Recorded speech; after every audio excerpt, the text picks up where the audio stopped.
तर नमस्कार भावांनो, स्वागत आहे आपलं आणखीन एका नवीन व्हिडिओवरती। तर मित्रांनो, आपला सर्वांचा लाडका दशम हिंद केसरी बकासूर 31 जानेवारीला नेमका कोणत्या मैदानात पळणार? मित्रांनो, दोन मैदानं आहेत। एक म्हणजे मित्रांनो सांगली आटपाडी आणि दुसरं म्हणजे छत्रपती संभाजीनगर। मित्रांनो, नेमका आपला बकासूर कोणत्या मैदानात पळणार 100% फिक्स मित्रांनो मी तुम्हाला अपडेट देणार आहे। मित्रांनो, त्याआधी आपल्या चॅनलवर नवीन असाल तर चॅनलला सबस्क्राईब करा, जेणेकरून मित्रांनो तुम्हाला नवीन बकासूरबद्दल असेच अपडेट भेटत राहतील।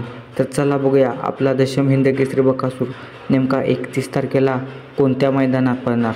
तर भावांनो, छत्रपती संभाजीनगरला मैदान जे आहे त्याला मित्रांनो प्रथम क्रमांकाचे बक्षीस असणार आहे बुलेट मित्रांनो, आणि तृतीयला शाईन आणि तृतीयला मित्रांनो स्कूटी असणार आहे। आणि त्यानंतर मित्रांनो सांगली आटपाडीला मित्रांनो प्रथम क्रमांकाचे बक्षीस असणार आहे 5 लाख, द्वितीय मित्रांनो 3 लाख, तृतीय 1 लाख आणि इतर बक्षिसे मित्रांनो तुम्ही बघू शकता।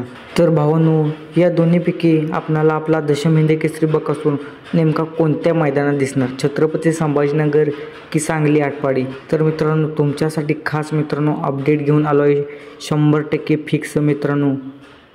आपला दशम हिंद केसरी बकासूर मित्रांनो 5 लाखाच्या महाराष्ट्र केसरी मैदानात पळणार मित्रांनो। सांगली आटपाडी मैदानात आपला बकासूर आपल्याला 100% मित्रांनो पळताना दिसणार आहे।